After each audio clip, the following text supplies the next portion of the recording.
मीरपुर ख़ास में सिंध जे महान ॾाहे हशू केवल रामाणी जी सालगिरह जे हवाले सां सिंध सागर पार्टी ऐं सिंध समाजी सथ पारां तक़रीब मुनक़िद कई वई, जंहिंजी सदारत सिंधियाणी तहरीक जी अॻुवाण शमशाद लगारी कई।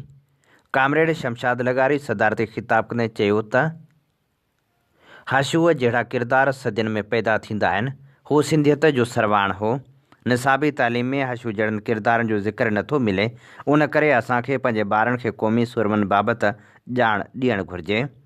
सिंध सागर पार्टीअ जे डिप्टी सेक्रेटरी सारंग महर ख़िताब कंदे चयो त कामरेड हशू केवल रामाणी सिंध जो मुतबर सियासी अॻुवाण हो। हूअ जदीद क़ौमी तहरीक जो अॾींदड़ ऐं शागिर्द सियासत जो अॻुवाण हो। हशूअ पोहरियत तबिके खे मुनज़म करण में किरदारु अदा कयो। हशू सिंध ऐं सिंधियुनि जी सुञाणप आहे। अवामी वर्कर्स पार्टी जे अॻुवाण अज़हर पठाण ख़िताब कंदे चयो त हशू केवल रामाणी सिंध जो तरक़ी पसंदि पोहरियत दोस्त रोशन ख़्याल लीडर हो। हशू खे विरहाङे खां पोइ जबरी तौरु जलावतन कयो वियो। सपला अॻुवाण प्रोफेसर सजाद लगारी हशू केवल रामाणी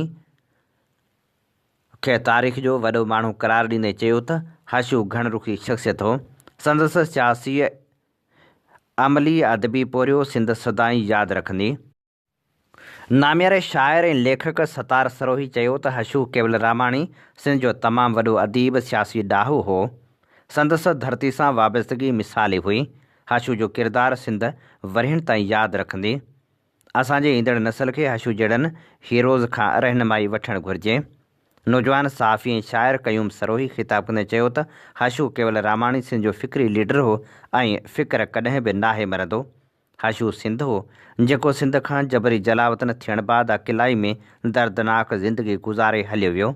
हशू एॾो वॾो लीडर हो जो GM सैयद बि तस्लीम कयो हो त हशू मुंहिंजो उस्तादु आहे। हशू केवल रामाणी ॿ क़ौमी नज़रिए जी मुखालफ़त कंदे चयो त सिंधी क़ौम आहे।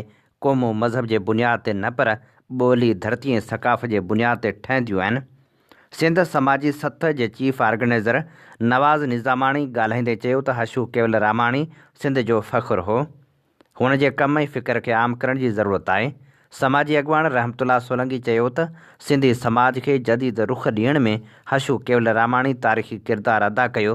हू रोशन ख़्याल ऐं इंसान दोस्ती जो बुनियाद विझंदड़नि में शामिल हो। तक़रीब में शागिर्द अॻुवाण इकरा पठाण ऐं कामरेड दानिश हशू खे शाइरी वसीले भेटा पेश कई।